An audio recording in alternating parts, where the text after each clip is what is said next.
Buenas tardes, que Dios nos bendiga. Es un privilegio, hermanos, estar aquí entre ustedes. Doy gracias a Dios por la oportunidad, a los hermanos que me convidaron. Bueno, este ha sido un evento fantástico, fantástico. Ha habido mucha edificación. Aprecio la preparación de todos los expositores, la organización del comité en poner junto este evento. La verdad ha sido muy bien todo, hermanos. Aprecio también el servicio de las hermanas que nos han estado alimentando, nos han estado dando bebidas refrescantes. Bueno, todo ha sido maravilloso. Bien, me ha tocado el tema, hermanos, de hablar acerca de las filosofías religiosas modernas y cómo éstas representan un peligro grave para la fe verdadera y para la unidad en Cristo. El texto que tenemos es Colosenses capítulo 2, versículo 8. Me gustaría que lo buscaran y lo tuvieran listo.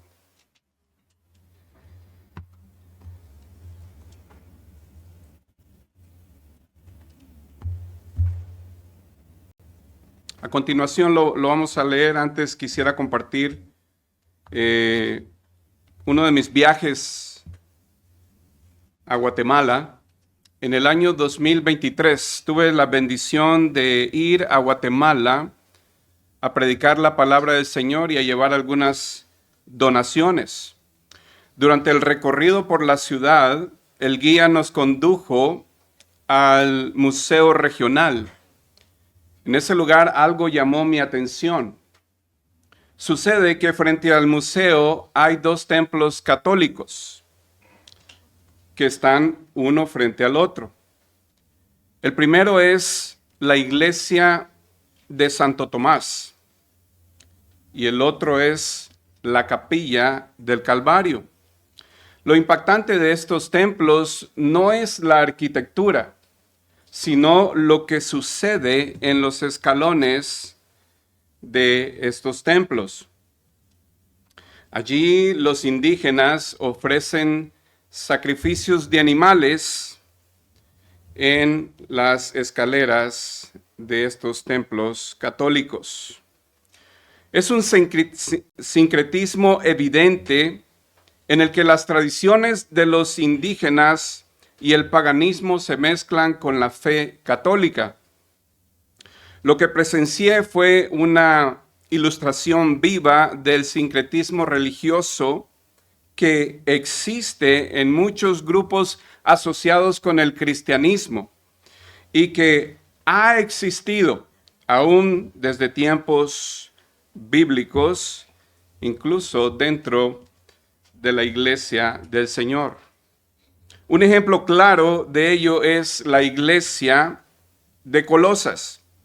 Allí también había una fusión peligrosa de creencias humanas con la verdad divina, algo que el apóstol tuvo que enfrentar con firmeza.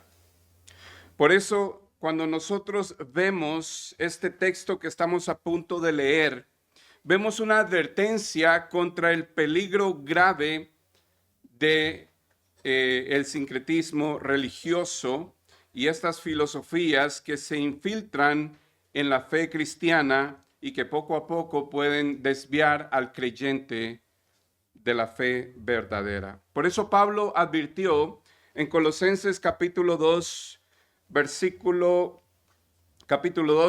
8, dice así la palabra del Señor: mirad que nadie os engañe por medio de filosofías y huecas sutilezas, según las tradiciones de los hombres, conforme a los rudimentos del mundo y no según Cristo.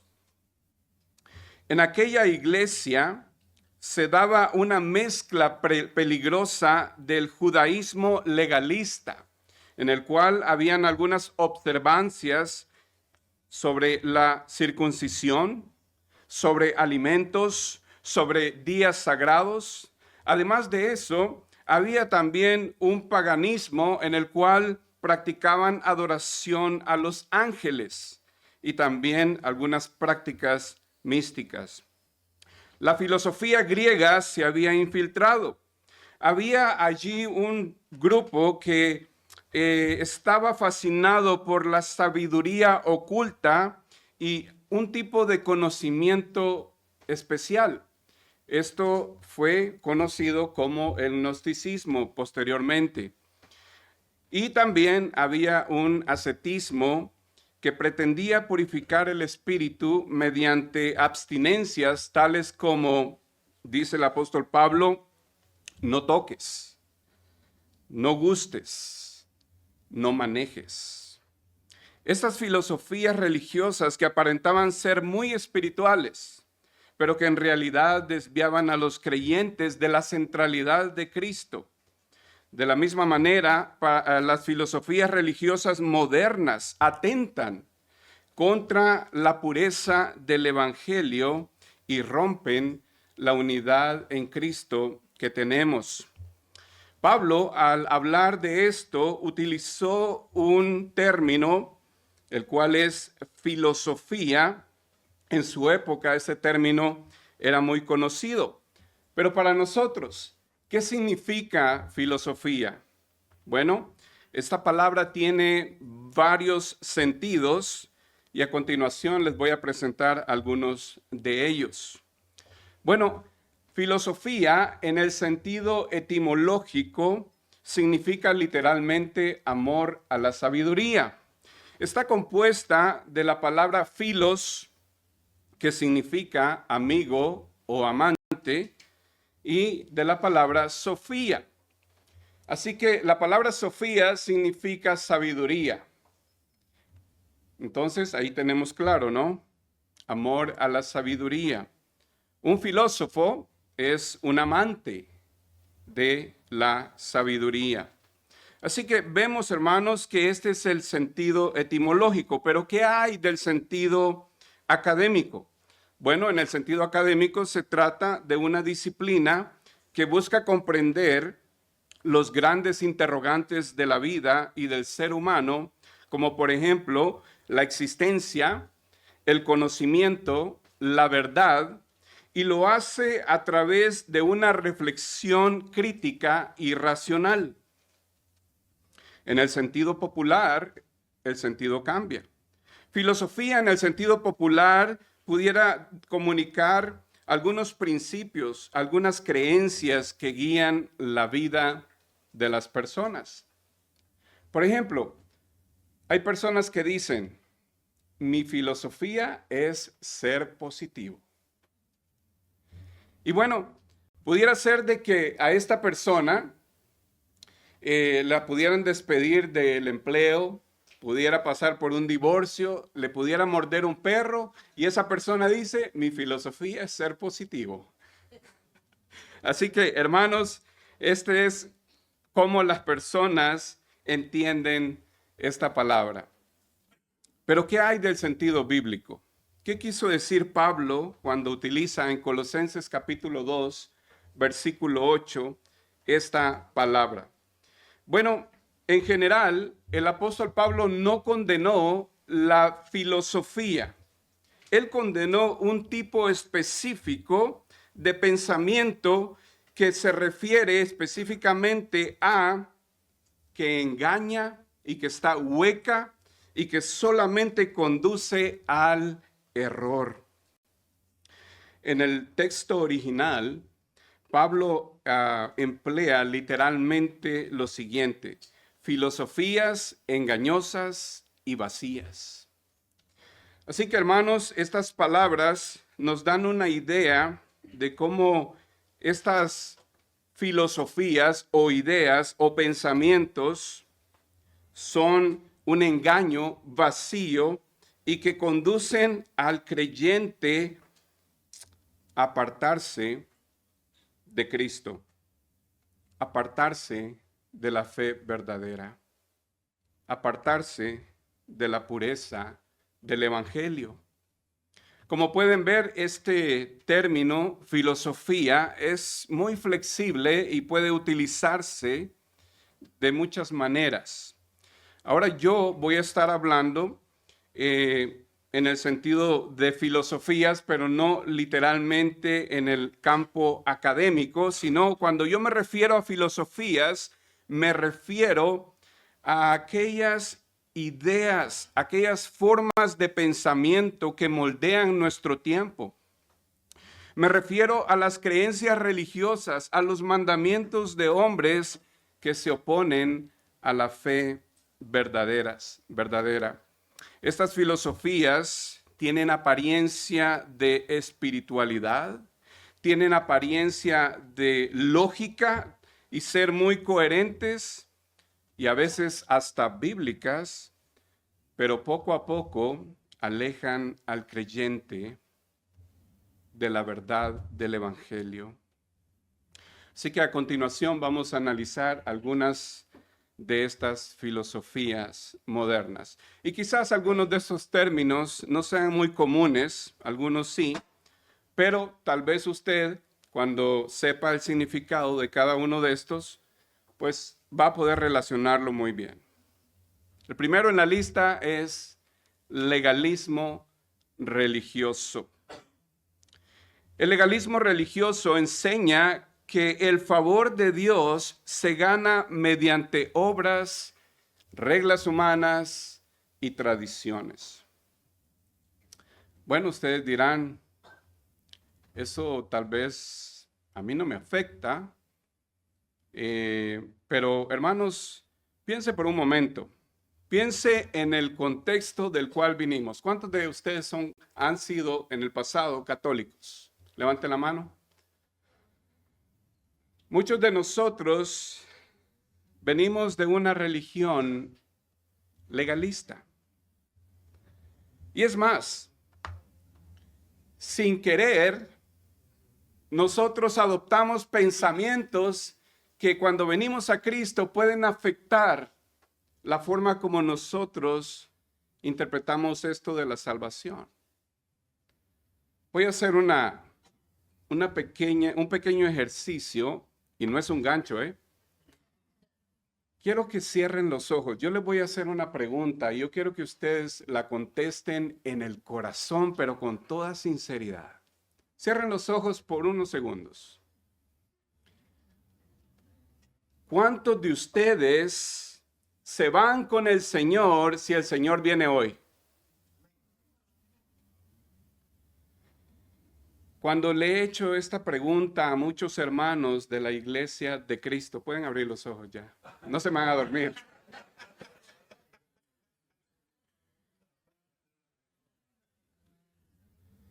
Cuando yo he hecho esta pregunta a muchos hermanos de la iglesia de Cristo, hermanos que aprecio, la respuesta ha sido, de ahí es que yo no sé si he hecho suficiente bien. Yo no sé pues, no sé. Solo Dios lo sabe. Si cuando usted respondió en su corazón con certeza en el mismo instante que oyó la pregunta, sí, yo me voy con el Señor, usted no tiene problemas de legalismo. Pero si la duda, aunque sea por un segundo, confundió y usted no supo qué decir, entonces podemos detectar que hay rasgos todavía de legalismo en nuestro corazón, que no se preocupe, no es algo que usted lo haya hecho intencionalmente, es la cultura en la que vivimos, es nuestro pasado, que a veces venimos a la iglesia del Señor arrastrando conceptos que no nos hemos podido despojar. En el caso de los colosenses, ellos eran unas personas muy buenas. Ellos tenían un gran amor por los hermanos. En el capítulo 1, usted lo lee, usted se da cuenta. Ellos, el Espíritu Santo estaba haciendo muchas obras entre ellos. Las relaciones de ellos estaban cambiando. Según el capítulo 2, versículo 5, era una iglesia muy ordenada. Pero el pasado de ellos todavía los perseguía. Y habían ciertas cosas que ellos necesitaban corregir en sus vidas para poder despojarse de esas cosas y poder crecer plenamente en la verdad del Evangelio. Bueno, esta es solamente una muestra, hermanos, pero el peligro del legalismo es que reemplaza la gracia con normas externas y a veces produce un orgullo espiritual. Los judíos eran muy dados a esto de la circuncisión. Le decían cuando se infiltraban en los grupos cristianos, tú tienes que circuncidarte para ser salvo. Ellos confiaban mucho en la obra y no tanto en la obra de Dios. Esto es algo que el apóstol Pablo tuvo que enfrentar en su ministerio muchas veces. Pero hablemos del punto número 2, el sincretismo religioso. Bueno, ¿qué es el sincretismo? Bueno, hablamos de una mezcla de prácticas de otras religiones fusionadas con el cristianismo en este caso. Pudiera ser espiritismo, supersticiones, rituales culturales. Usted me dirá, pero hermano, eso no pasa con nosotros. Bueno, yo sé, porque ustedes, la mayoría son predicadores, maestras y son personas que han crecido, pero ¿qué hay de nuestras congregaciones? ¿Ustedes creen que esto no sucede en la iglesia del Señor? Cuando yo fui a este lugar que les mencioné, una de las cosas que me pidió uno de los predicadores de ahí, hermano, por favor, oren por nosotros, porque aquí enfrentamos todavía que muchos de los hermanos de la iglesia de Cristo, que son débiles, por supuesto, se van todavía a hacer sus sacrificios a los montes, los sacrificios de animales. ¿Por qué? Por el pasado, por el contexto en el que viven y que han tenido toda una vida creyendo estas cosas. Recuerdo yo, hermanos, recién convertido, me fui a Amarillo, Texas con mi esposa a vivir. Y resulta que un día mi esposa me llega comentando algo que una hermana de la iglesia le había dicho que se pasara el huevo para hacerse una limpia. Para hacerse una limpia. Y yo le digo, no te pases el huevo, le decía él. Eso no lo hacemos nosotros. No, pero ella dice que no es malo, que mira, que me va a limpiar, dice. No, eso está raro, le dije yo. Y yo, bueno, sé de primera mano estas cosas porque mi padre, antes de convertirse al cristianismo, practicaba el espiritismo. Y sé de que todas esas cosas están relacionadas al espiritismo. Ahora, imagínense, este es solamente un ejemplo.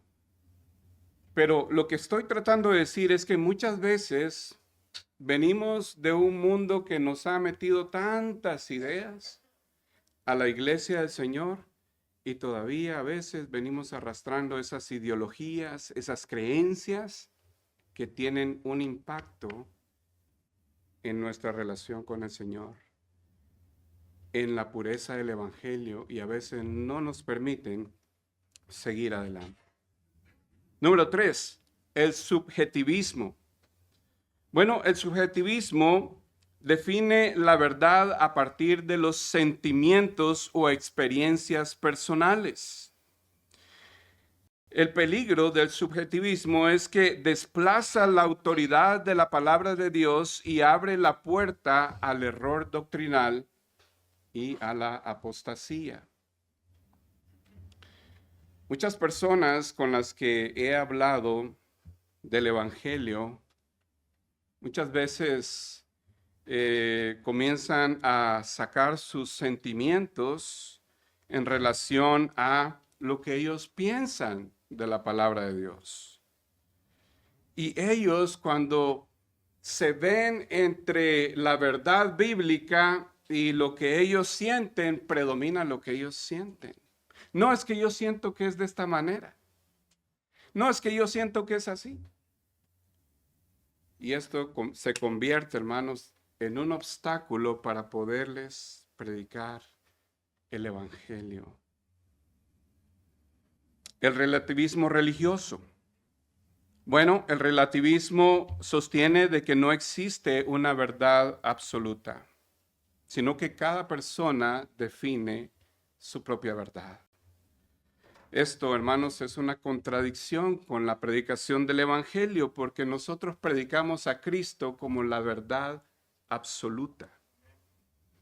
Y el peligro, hermanos, es que cuando la persona ha adoptado el relativismo, anula la autoridad de la palabra de Dios, justifica el pecado y también conduce a la apostasía.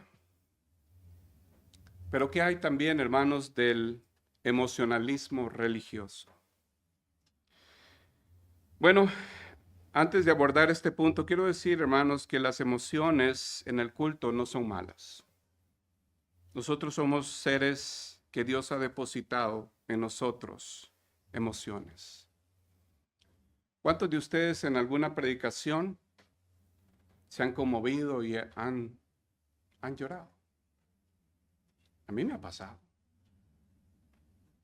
¿Cuántos de ustedes en una predicación han salido bien motivados? Son emociones y son parte de. Pero cuando hablamos del emocionalismo religioso, estamos hablando de algo totalmente diferente, en el que esto se manifiesta cuando la persona participa de la adoración o de otros aspectos de la vida cristiana, dando prioridad a las emociones por encima de la palabra de Dios. Uno de los maestros en Sunset, una vez hablándome del tema del subjetivismo, me hizo una explicación que para mí fue muy importante y muy acertada. Y ahora se las voy a compartir. Me dijo: Luis, las emociones no son malas. ¿Sabes lo que es malo? Es basar nuestra relación con Dios en emociones. Eso es lo que es malo. Pero si tú basas tu relación con Dios sobre la verdad revelada y luego le pones todas las emociones que quieras a esa verdad, ahí no hay nada malo. Nosotros somos personas que sentimos, somos personas sensibles y constantemente tenemos emociones. Pero en este punto el error es cuando la persona basa su relación con Dios con las emociones. Si le gustó el culto ahora, entonces se va feliz. Pero si no le gustó el culto, se va bien molesto. Esa persona está constantemente animada o desanimada, animada o desanimada. Es una inestabilidad espiritual y es un peligro para su propia fe y relación con Dios. También tenemos la número 6, el Evangelio light. ¿Cuántos han oído ese término? Levanten la mano. Es muy común ahora, hermanos, en nuestro tiempo, el Evangelio light. El Evangelio light, hermanos, ofrece un mensaje fácil, sin arrepentimiento, sin entrega, sin compromiso. Y es un peligro porque produce una falsa seguridad de salvación y produce creyentes superficiales. Usted me dirá: pero hermano Luis, aquí nosotros predicamos el verdadero evangelio. Y yo les creo. Pero estamos hablando de conceptos que a veces se infiltran, ¿no? Pues resulta, hermanos, que cuando a mí me predicaron el evangelio, fueron 3 predicadores de la iglesia del Señor. Muy buenos. Pero había uno de ellos que quizás quería convencerme poniéndome el camino de Dios un poco fácil. me dice lo siguiente: no, mira, si te conviertes en cristiano, solamente va a ser que vas a tener que venir a la iglesia el miércoles y 2 horas el domingo. ¿Qué te cuesta eso, mes? Me la puso bien fácil. 3 horas a la semana. Pues los otros predicadores, ¿verdad? Me fueron instruyendo mejor y me dijeron, no, es entregar tu vida completa a Cristo. Es renunciar a todo lo que tienes. Se dan cuenta que muchas veces estas cositas se pueden infiltrar. Pero ¿qué hay de este otro punto? La teología de la prosperidad.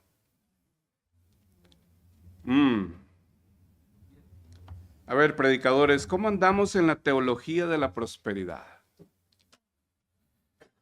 Bueno, la teología de la prosperidad enseña que si tienes fe y eres fiel a Dios, Él te dará salud, dinero y éxito en la vida.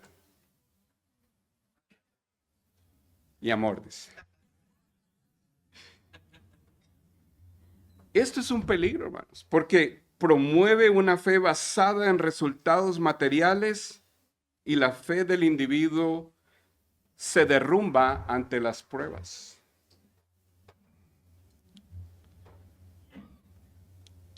Imagínense ustedes, si nosotros andamos diciendo, la bendición material es representación de la bendición de Dios. Dios es el dador de todas las cosas, no dudamos eso. Pero entonces, ¿por qué a veces los impíos prosperan más? ¿Acaso es lo material lo que define tu relación con Dios? Miren, tenemos ejemplos en la Biblia.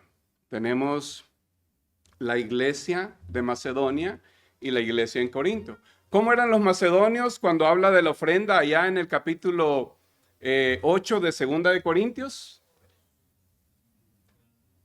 Y no dice ahí que la gracia de Dios se había derramado abundantemente en ellos. Una extrema pobreza. Ahora los corintios, y esto lo sé porque lo he investigado, los corintios era una iglesia muy próspera. De hecho, la ciudad de Corinto era una de las ciudades más modernas en su tiempo. Tenía 2 puertos. Había mucho negocio. Habían alrededor de 300,000 personas libres y 400,000 que eran esclavos. La iglesia en Corinto tenía una condición económica diferente a las de los macedonios. Ahora yo les pregunto, ¿por qué Dios no bendició entonces a los macedonios con lo material, solo a los corintios? Ese es el problema acerca de este punto, que nosotros comenzamos a interpretar muchas veces de que lo material es señal de bendición. Y este fue el error de los amigos de Job. Cuando Job, por supuesto, tenía mucho, ¿verdad? Le fue quitado. ¿Qué le decían los amigos de Job? Has pecado con Dios. Arrepiéntete. Dios te está castigando, ¿verdad? Resumiendo, olvidan de que los justos también sufren. Los justos también padecen. Y no fue Santiago el que dice que debemos de hallar gozo cuando nos encontremos en diversas pruebas. La última, hermanos. Ateísmo práctico.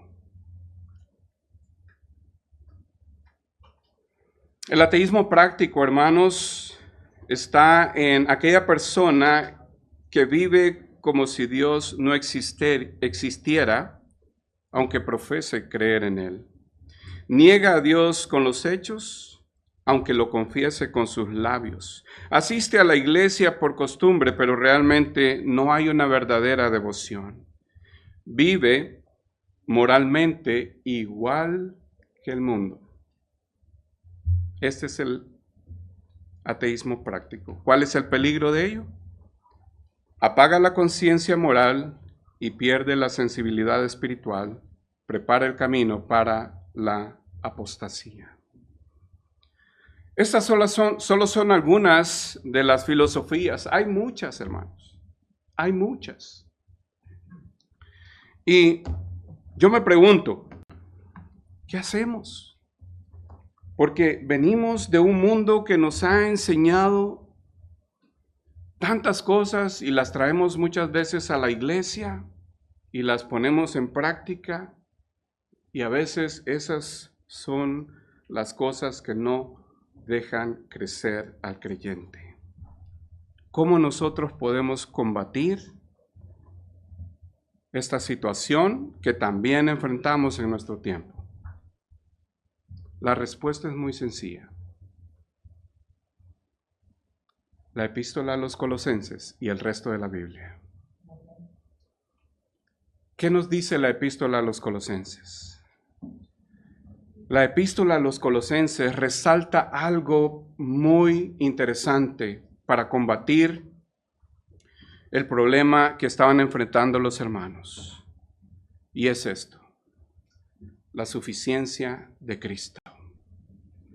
Nosotros no necesitamos nada más aparte de Cristo para estar bien con Dios, para los problemas del alma, para los problemas del corazón, para tener una vida plena en Dios.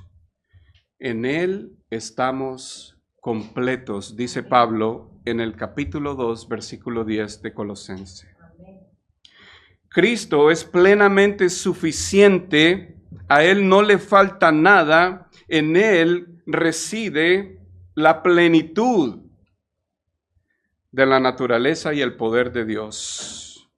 Cristo es la imagen del Dios invisible. En Cristo nosotros podemos conocer a Dios y no necesitamos otra revelación ni intermediario para poder conocer a Dios. Cristo es el Creador. En Él fueron creadas todas las cosas. Todo fue creado por medio de Él y para Él. Cristo es el vencedor. Cristo venció los poderes satánicos. Dice ahí en Colosenses capítulo 2, versículo 15, y despojando a los principados y a las potestades, los exhibió públicamente, triunfando sobre ellos en la cruz. Cristo es el Señor. Cristo es la cabeza de la iglesia. Y nosotros encontramos vida eterna en Él, al ser su cuerpo. Así que, hermanos, la suficiencia de Cristo es lo que mantiene al creyente alejado de todas estas cosas. Cuando nosotros sabemos de que en Cristo lo tenemos todo, no vamos a tratar de buscar otra religión porque tal vez esta no nos ha funcionado. No vamos a ir con los testigos de Jehová, con los mormones, con los musulmanes, porque ya lo tenemos. Él es suficiente. Y también tenemos muchas bendiciones en Él. Entre las bendiciones está que hemos sido librados del poder de las tinieblas y trasladados al reino de su amado Hijo. Tenemos, hermanos, redención y perdón de pecados. Tenemos al Espíritu Santo. Tenemos una relación con el Padre. Él nos ha dado potestad de ser hechos hijos de Dios, según Juan capítulo 1, versículo 12. Nos ha dado su Santo Espíritu para que nos guíe, nos consuele y nos fortalezca, nos capacite para la obra. Tenemos, hermanos, una herencia en los cielos reservada. Tenemos, hermanos, la iglesia que Cristo ha edificado y somos parte de ella. La iglesia no es, hermanos, un club social, nada más. No es, hermanos, un club social donde las personas vienen, se juntan, toman café, platican. ¿Nosotros hacemos eso o no? No somos un club social. Nosotros, hermanos, somos la familia de Dios. Este es el lugar donde nosotros venimos a participar de la adoración a Dios. Este es el lugar, hermanos, donde venimos a edificarnos unos a otros. Este es el lugar donde venimos a practicar el amor, donde nos venimos a consolar, a animar, donde practicamos buenas obras, donde nos servimos unos a otros. Ser parte de la iglesia es ser parte de Cristo, porque la iglesia es su cuerpo. Así que, hermanos, hablando de este tema, la solución de Pablo es que los colosenses debían darse cuenta que ellos estaban completos en Cristo y que no necesitaban ninguna de esas prácticas o religiones que estaban dejando infiltrar en su fe, en su relación con Cristo. Las filosofías modernas cambian, pero Cristo permanece para siempre. Él es suficiente, Él es el centro, y fuera de Él no hay salvación, no hay propósito, no hay esperanza. No nos conformemos con una fe superficial, ni con un cristianismo mezclado con el mundo. Dejemos que su verdad gobierne nuestros pensamientos, nuestras ideas, que estén basadas en Él. Que Él, a través de su Santo Espíritu, transforme nuestra alma y que su poder nos mantenga firmes en medio de un mundo muy confundido. Que Dios produzca en nosotros un deseo ardiente por buscar la verdadera sabiduría, la cual se encuentra en Cristo Jesús y en Dios su Padre. Vamos a orar.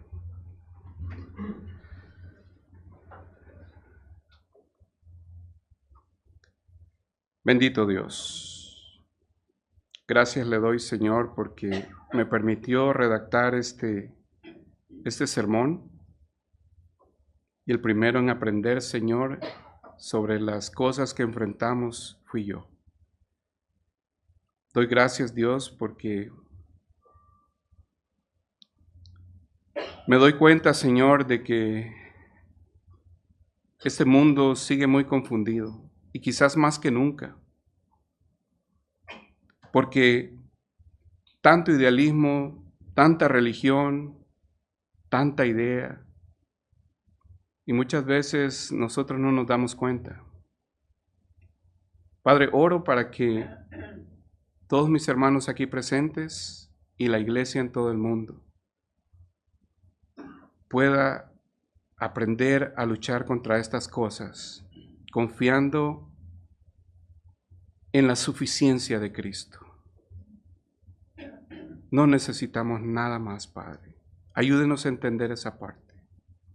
Ayúdenos, Padre Celestial, a contemplar todas las bendiciones espirituales que tenemos en Él y a crecer, a fortalecernos en la verdad del Evangelio. Gracias, Padre, en el nombre de Jesús. Amén.